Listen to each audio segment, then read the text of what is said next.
Good afternoon. Welcome to October Secondary Methods. Today we're going to be looking at lesson planning in detail for October's homework assignment. You're to prepare another lesson plan with a recorded lesson. Hopefully this, along with other assignments that we have presented to you on lesson planning, will help you to prepare for them.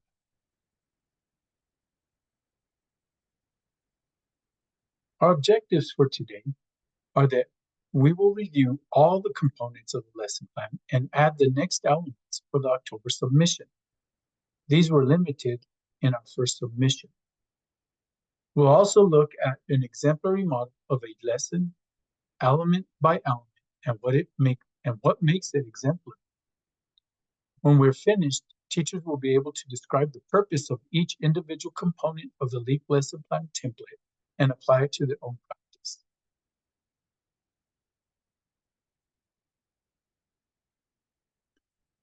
This is our lesson plan template. As you can see, we're adding new elements to the lesson plan. Note the errors. The content standard should be written out. This is needed to see if the objective of the lesson matches the content standard. Universal design for learning strategies must also be filled out.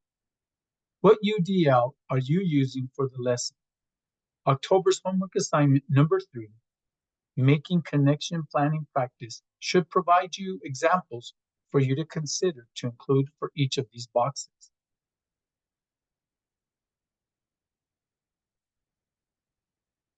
We are also adding the second page for you to complete. The first box is specific accommodations and modifications for students with disabilities. These are for any students with an individualized or an individual educational plan, and you should list those here. The second box is how is this lesson accessible to all students? English learners, economic disadvantaged, and Native American students. Hint, if you listed UDL strategies, those can also go here. Other accessible strategies can come from the September matrix lesson for ELs, which you listed for one student from the go-to strategies for teachers of English learners. The third box is for your self-reflection on how the lesson went.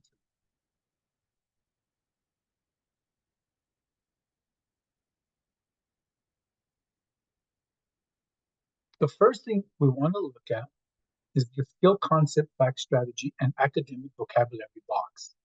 Here, I strongly suggest that you list all academic vocabulary that are necessary components of the lesson plan. During the lesson, you will have to find time to present the academic vocabulary for your students. You can do this as a bell ringer, or a do now, or just after you have stated and explained the lesson objectives to your students. One strategy you should never use for teaching academic vocabulary is to have students look it up in a dictionary. This is the least effective way to teach vocabulary. Also, limit your academic vocabulary for a lesson to 2 to 3 words. This will assist students to remember the academic vocabulary, which should be the goal. If there are additional important words that need to be taught, go ahead and introduce them, but rank the ones they need to know most important and teach those first. Content standards. This is what should be guiding us. Establish the expectations for student learning. What content standard will you be teaching? Remember, it should be grade level appropriate. Then the content standards provide a map for curriculum and instruction and to help you tailor the teaching to the needs of your students. They also provide you with what needs to be assessed at the end of the lesson or the unit or end of semester.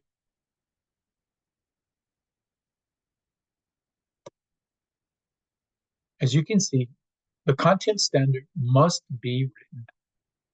Instructional coaches do not have content standards memorized by abbreviations.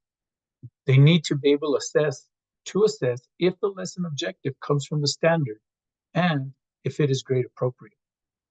They have to connect what the standard is to what is going to be taught and how it will be taught. On this slide, one can see the entire content standard written out. The box will fit all typing of the standard. Don't worry if the typing appears to be too small.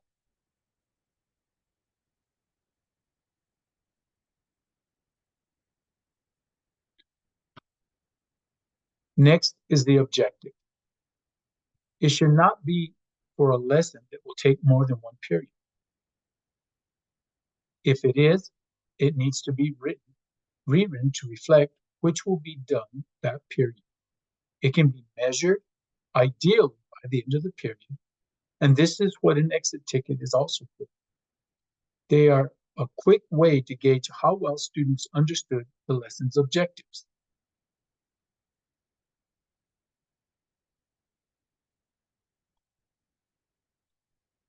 Objectives need to be student-friendly and align with what your content standard or standards are. They also need to be action-oriented. What do you want students to know how to do or know by the end of the lesson? An effective objective must be of a size scope that it can be taught in a single lesson. An effective objective should be designed to guide the activity, not to justify how it meets one of several viable purposes.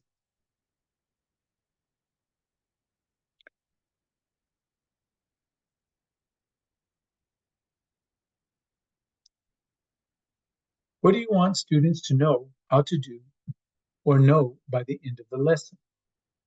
This is where you will write the student learning outcomes. They're the desired actions, and they should be student-centered and be observable and measurable. They should match or be close to what your objective states.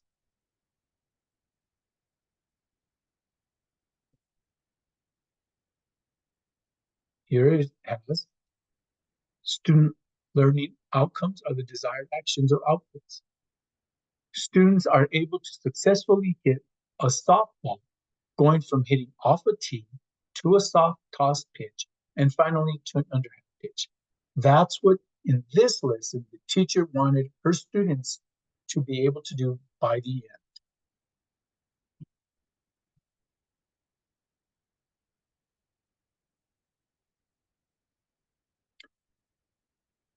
Next is the warm-up and interactive review of a previous lesson.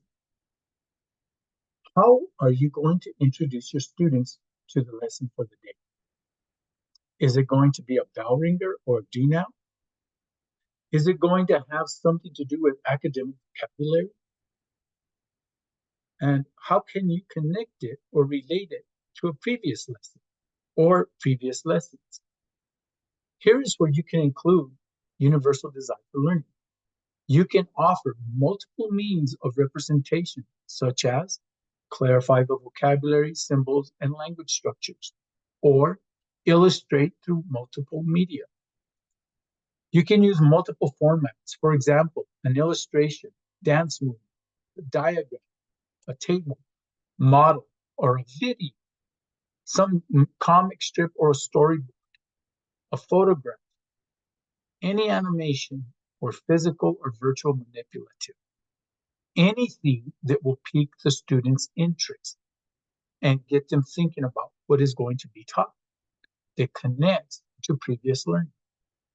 That connection is so important to make sure that this lesson will be learned, because without a connection to previous learning, learning will not occur.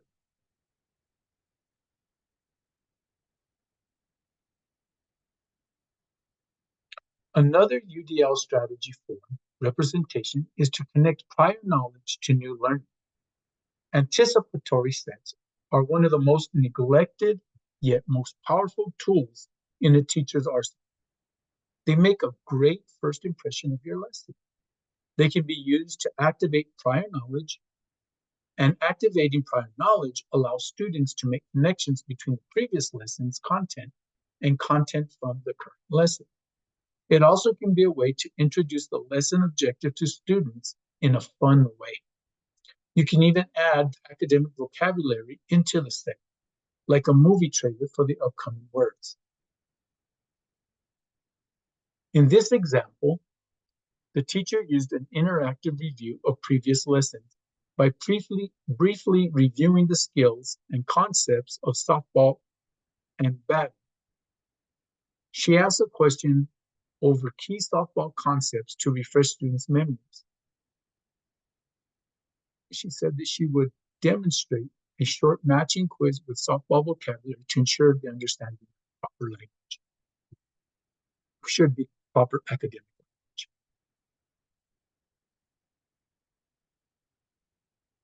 Now we get to the teaching portion. Of course, we want to continue to use gradual release of learning. It encourages independence and it gives students the push they need to become driven learners. Most importantly, the gradual release of learning framework does not have to be linear. It's based on instructional objectives. Educators may appropriately choose to begin in any part of the framework. By that, I mean you can begin with a we do, or you can begin with a you do, right? Which is what a bell ringer can usually be. You don't have to go in the order of I do it, we do it, you do it. You can mix that and match that. Students move back and forth between each of the components as they master skills, strategies, and standards.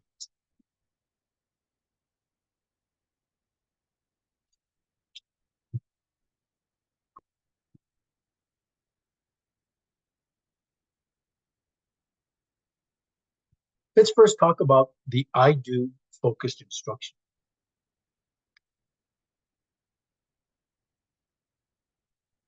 The teacher introduces a concept by demonstrating, modeling it, and explaining. This step sets the stage for reading by defining clear objectives and guiding the students on what to learn and focus on. This is crucial as it establishes the groundwork for students understanding and applying the concept.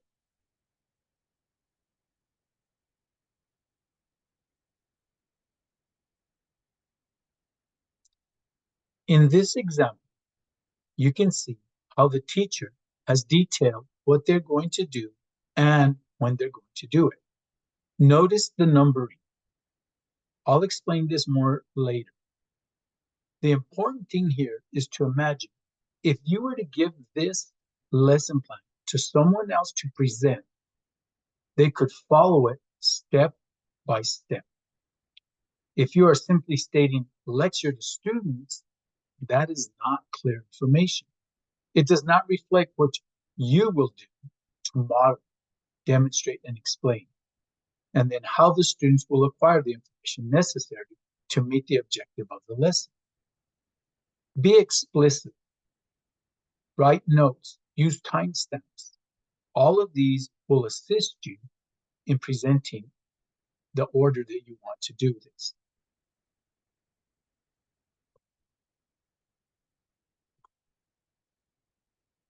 The We Do guided practice. In this phase, the teacher and the students work together to complete the same task or solve the problem. The teacher provides support and guidance as needed, but the students actively participate in the task.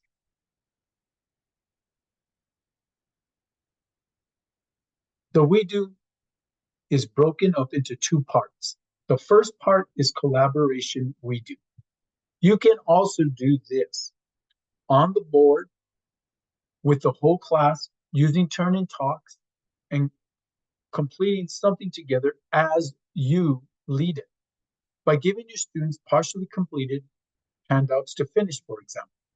Another way is to give prompts for responses and allow turn and talks or share with your partners and then calling out them to share out with their responses. This allows you, the teacher, to clarify any misconceptions and make sure that everybody understands. In this lesson plan, which was a PE lesson plan, you can see that the students were divided into small groups and given a tee, softball, and a bat. The students practiced as a group, rotating, hitting off the tee.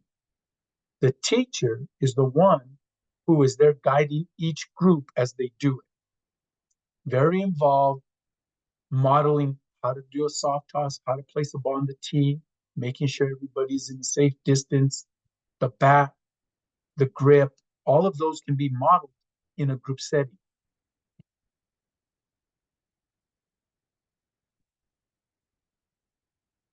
In the collaboration, you do it together. This part is more of the students doing the work in a group or with a partner. But now the teacher is facilitating by circulating and making sure that the groups are on task and meeting the objectives of the lessons.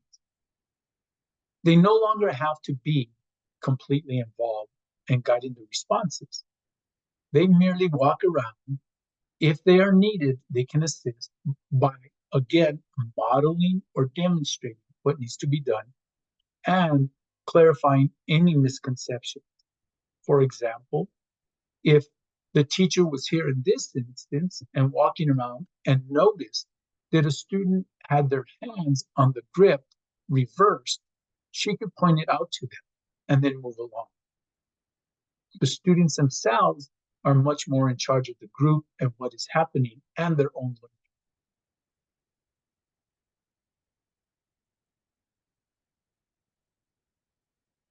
Now we have arrived at the you do, which is independent practice. I want to make sure that I emphasize this is not a third step. This can be any step in any of the process at any time. However, the you do phase encourages independence and it gives students the push they need to become driven learners. It also encourages students to independently apply their knowledge and skills to new situations. Students practice the skills they've learned. Even in a group situation, you can monitor those independent practices. You can see if the students are able, for example, in this one, to hit a soft toss ball and move up the next step to a pitched ball. But if they can't hit the ball off a tee, you may have to stay in that part a little bit longer and give them more independent practice on that and let the group progress ahead. Most important is the gradual release framework. It does not have to be linear. I mention that once again and emphasize. It's based on the instructional objectives, and the educators may appropriately choose to begin in any part of the framework. Students move back and forth between each of the components as they master skills, strategies, and standards. Take your time in this phase observing. Make sure if a student needs your assistance that you're available.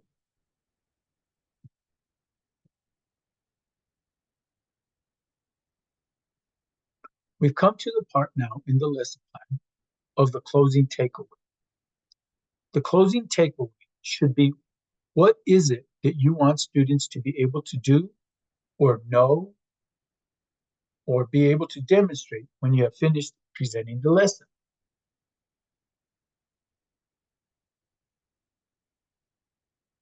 This should be a summary of the lesson that includes your daily lesson objective. As you can see here, they will reflect on their experience. The students will reflect on their experience and discuss what they learned or enjoyed about the activity.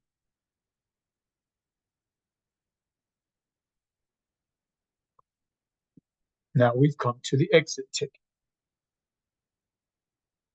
Exit tickets should be used to measure if the students met the lesson objective. They are not to grade students, but to assess if the teacher's lesson met the objective for all students. Teachers can quickly analyze what concepts or skills still need to be addressed before moving on. You can collect these through short post-its Do it in a post-it or handouts. You can also do it through a visual observation and giving feedback. There's many ways to do this. Go back. Before I move on, these are designed to yield the data. You take the data and anything that was not clear or completed in that day can be addressed the next day or in coming lessons. You have to provide remediation and clarify misconceptions.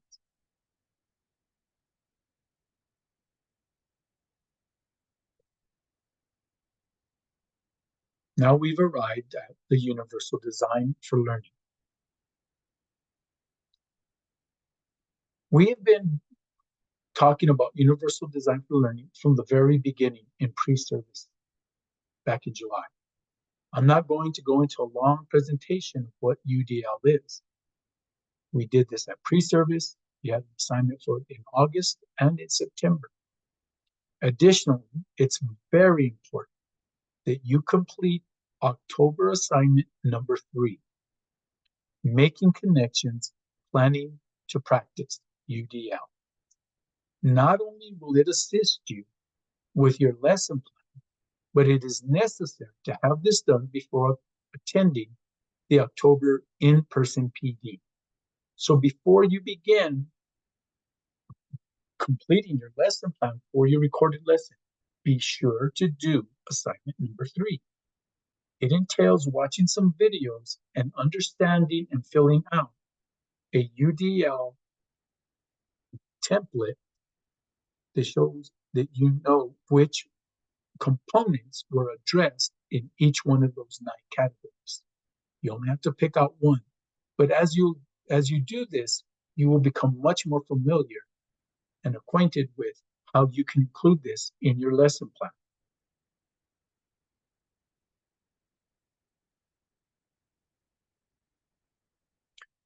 Looking into this for representation, the part of representation, the most important part here is that learners differ in the ways that they perceive, and make meaning of the information.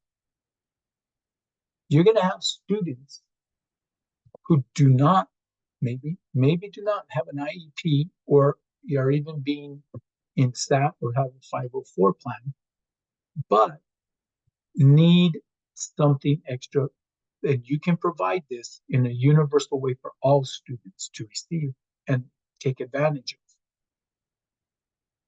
There's no one means of representation that will be optimal for every learner. Here's some examples for you to consider. For example, clarify vocabulary, symbols, and language structures. Construct meaning from words, symbols, and numbers using different representation. This is good. We're talking about academic vocabulary, for example, but in some of our other elective classes that we are not addressing here with this lesson plan, we know that you have symbols in music, symbols of art, things that you have to consider, numbers in music, fractions. All of these can be taken into consideration when you're clarifying symbols and language structures.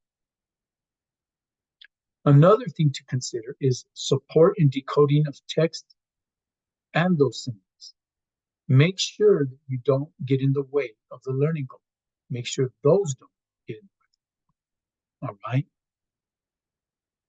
So you have to create activities or that you can model or have them do as a we do or an I do, you do, where they can practice this. You need to cultivate understanding and respect across languages and dialects. So if you have to use translations, descriptions, movements, manipulatives to support the learning, these are used strategies. One of the other things you can consider at this point is illustrating through multiple media. If you have students create something in Jigsaw, for example, and it's at the beginning, you can have your students create those images that will be important and then post them like we do in our PD sessions and have your students do a gallery walk. This way they're getting the information, but it's being chunked by groups. And again, you're incorporating grouping and illustrating through multiple media, different ideas. All of these are universal design for learning. For action and expression, I'll let you read part of the slide as I explain some of the things. You can use multiple media for communication. You can show demonstrations of any of the skills to be taught with the use of video. I had a PE teacher last year who was introducing the game of badminton, found some great videos that explained the rules and provided detailed examples that he would not have been able to demonstrate by himself for the students. He presented this on his monitor before class, and then the students went out and did the example, what was provided for them as an example. There's also a way to use multiple tools for construction of composition and creativity. You can use different ways that students can demonstrate, right? Give them options. And then building fluencies with graduated support for practice and performance. All of these will make a lot more sense when you complete assignment number 3 for October.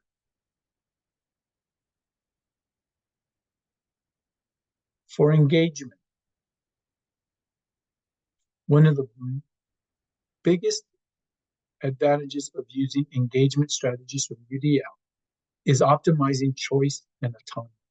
If you afford students multiple ways, and I don't mean like a whole bunch, 2 or 3 ways that they can demonstrate their competence and that they've acquired, you're going to get more success.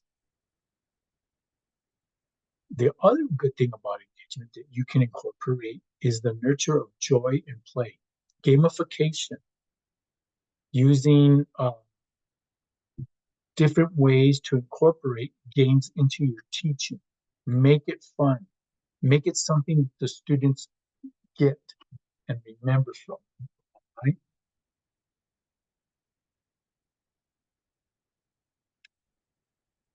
Now we've arrived at the second page of your lesson plan. This is also new. This is where you have to include what you have done for your students who need additional assistance, and where you will reflect on how your lesson went after you have presented.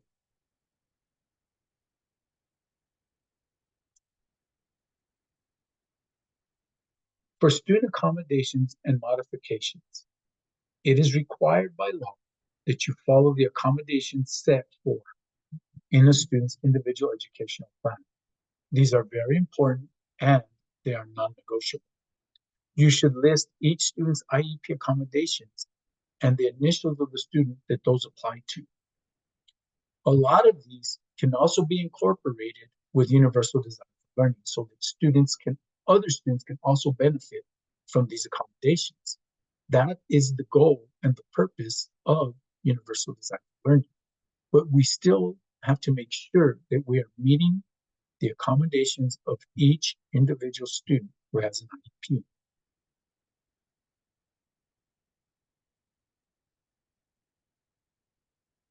For the part of how is this lesson accessible for all students, you can list what strategies and scaffolds did you provide for multilingual English learner students.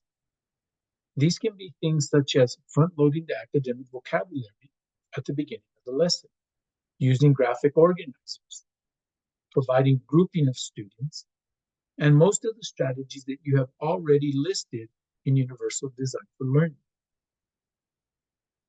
As you can see here in the example, the teacher has listed the lesson is accessible to all students. As for ELL's academic language, it was introduced using visual cues to explain game rules and instructions. She also modeled it for the students. For the economically disadvantaged students, she ensured that all the necessary equipment and resources were provided, taking away any financial burden. So she provided the bats, the balls, the hitting tee. If they were going to move on later, the school provides the gloves, things like that. For Native American students, there was an incorporation element of traditional games and cultural references made to the activity, which made it more relatable. This teacher taught at a tribal Indian school, and this is where she took advantage of that portion. The last part of your lesson plan on the second page is for your self-reflection. How did the lesson go? This is where you mention what parts of this lesson were successful or unsuccessful. What will you do to improve this next time? And what parts will you continue to use? If you take time, you can read through this teacher's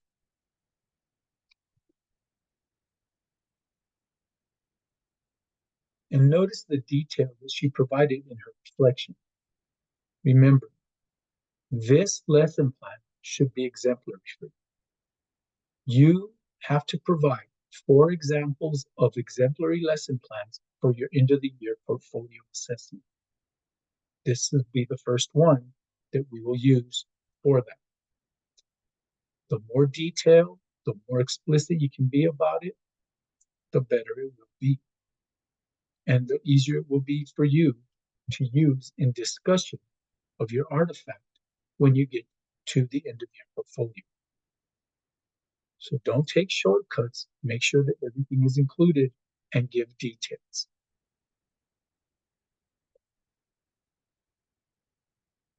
Now you should have all the components needed to complete an exemplary lesson plan. Let's take a look at what that might look like. One thing that we did not mention is the number of students who mastered the lesson, the number of students who are progressing, and the number of students who need a reteach of the lesson.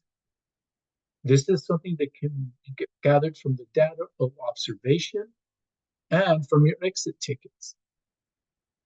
As you can see, they listed what unit this was for their content standard.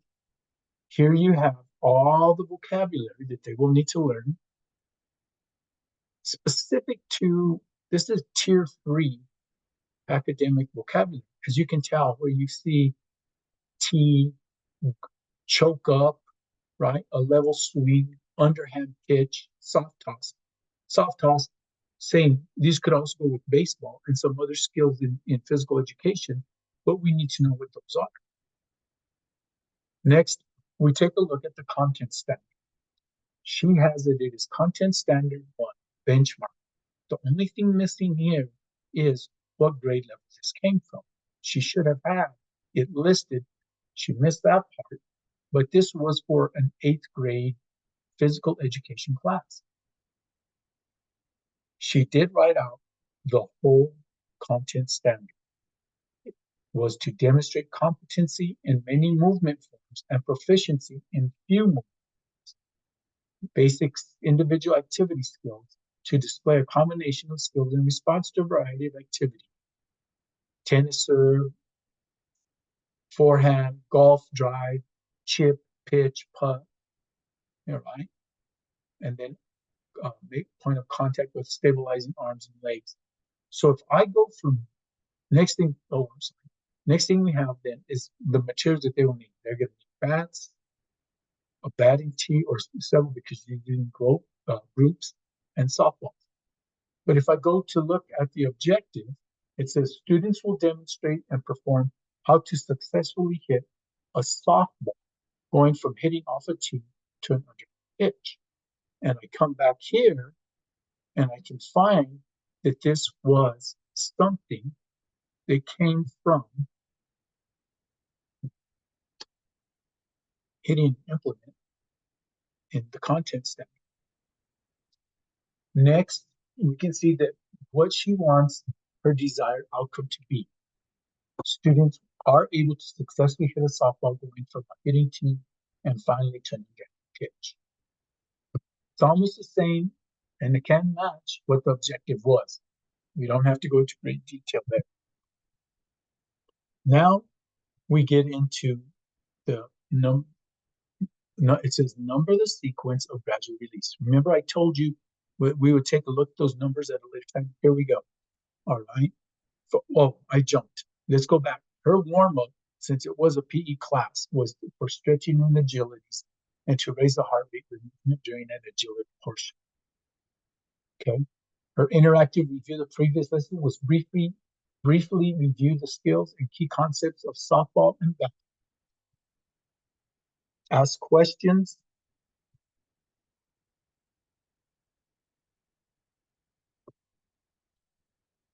Over key softball concepts to refresh students' memories and give a short matching quiz with softball vocabulary to ensure understanding of proper language.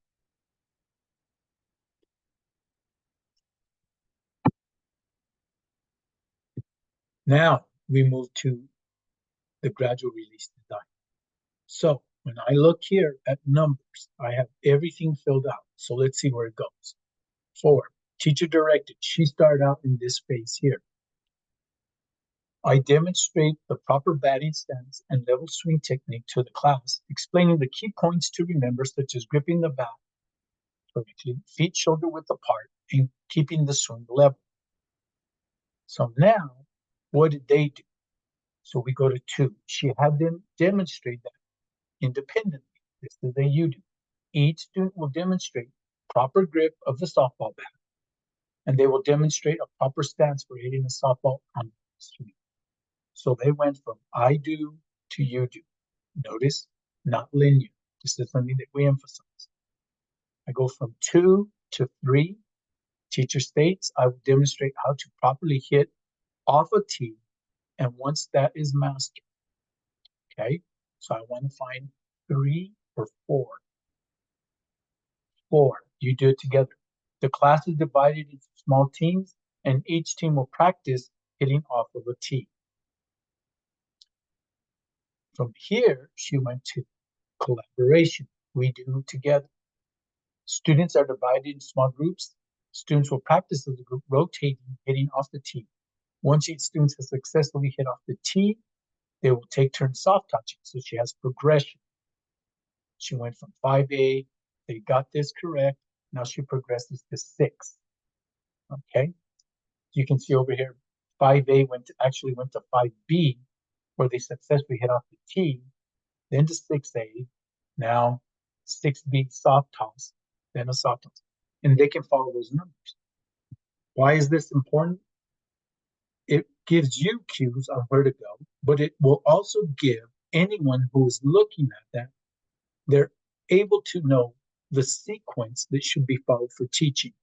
And that's why it says here, number the sequence of gradual release of design. Very important, okay? And you continue to see what they do, all right? Next, we look at the closing takeaway. She has the students reflect on the experience and discuss what they learned and enjoyed about the activity. This was done orally. For a formative assessment, she did not use an exit ticket. She visibly observed each group at their stations and group activities and made corrections as she observed each student.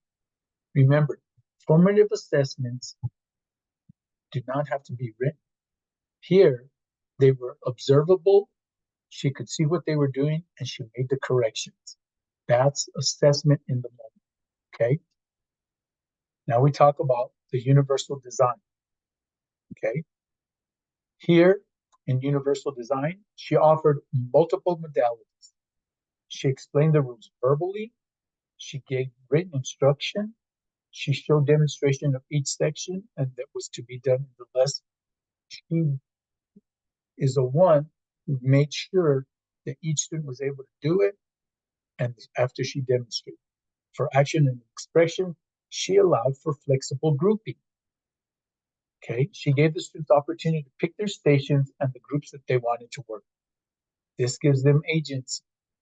She provided them choices, colored bats, the softballs, the tees. I'm sure she had plenty of equipment. And finally, for engagement, she incorporated gamification. She created a point system and rewards for successfully hitting at each level. Doesn't really give the details, but I'm sure she had something like keep count of how many times your group is able to hit off the tee, on a soft toss, and then off a pitched ball. All right. I hope you've enjoyed and got something out of this presentation. It was my goal that you would be able to see each of the additional components, and I think we've covered them and provided a good example. If you need more assistance or clarification, you can email me at tflores@ces.org. List what it is that you're teaching and what your questions are, and I will get back to you. Also, you can now finish up filling in your guided notes if you did not already. Okay.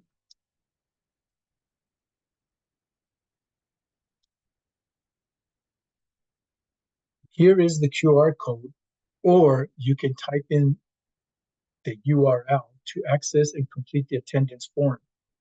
Be sure that you fill it out and push submit to receive credit for your attendance. It is expected that you do this during the time that you were allotted this evening. Okay? We can check that when it is turned in on the Microsoft form. So please get these in quickly.